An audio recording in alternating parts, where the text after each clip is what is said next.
or so, he turned the pages while she told him about the rest of the pictures that had been taken at her family reunion.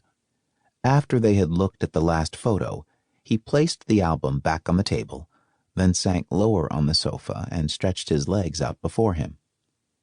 He began talking, telling her about a particular case he was working on, one involving a client who wanted her prenuptial agreement declared invalid.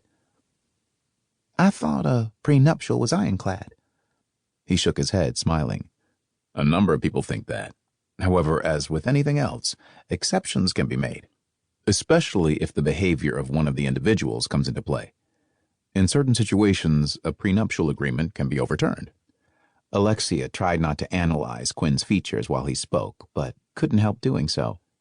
Not only did she enjoy looking at him, she enjoyed listening to him as well. His voice was deep, rough, sexy. The sound of it made her insides tingle. She could just imagine how it would be to wake up to the sensuous sound of it each and every morning. While he continued talking, her eyes skimmed over his chest. She wondered if he had a hairy chest, and if so, how her naked breasts would feel rubbing against it. Her gaze then moved to his lap. The thighs she saw covered in denim seemed strong, firm, with sinewed strength. She thought about straddling those thighs while they were completely naked, with his hands guiding her movements over him as she rode him in sure strokes, moving up and down, forcing him to climax inside of her as she ground herself more tightly against him, taking his seed into her womb. "Alexia?" The deep, sexy sound of Quinn's voice reclaimed her attention as it drifted over her. She raised her gaze and saw the eyes watching her were compelling, magnetic. She sucked in a deep breath when she also saw they were smoldering with fiery desire. Their gazes held. Neither could look away. The room was quiet except for the shallow sound of their breathing. Then, as if he had been privy to her earlier thoughts, he reached over and lifted her onto his lap to straddle him. As he framed her face in his hands, his mouth hungrily covered hers, greedily devouring her, more so than it had the other day. She was not prepared for the magnitude of his kiss as his lips took complete possession, nibbling and sucking while arousing her to a feverish peak and sending new spirals of ecstasy through her. It made her body ache even more. He continued kissing her as his hands moved downward to lift her dress up to her waist. Quinn moved his legs, stretching them apart and, in doing so, spreading hers wide open and getting easy access to the very heat of her.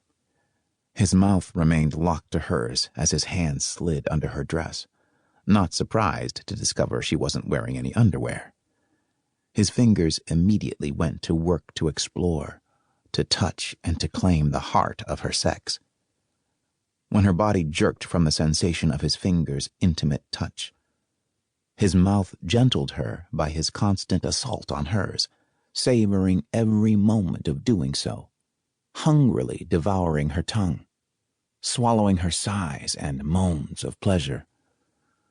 When Alexia felt herself succumbing to the domination and skill of his mouth, she pulled away, braced her hands on his shoulders while her head fell forward, limp with desire, on his chest.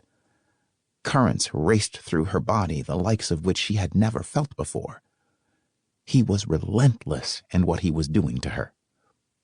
The pad of his thumb continued to stroke her, demanding her readiness.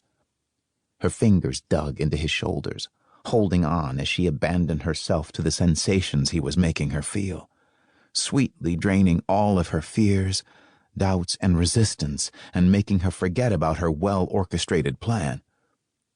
Even that couldn't compete against this uncontrollable passion and this intoxicating need.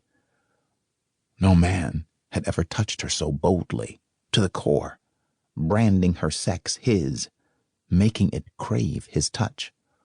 And no man had ever made her moan aloud in sexual pleasure. His fingers were tearing away any self-control she may have had. They were tearing away any walls of resistance she may have erected. She felt some sort of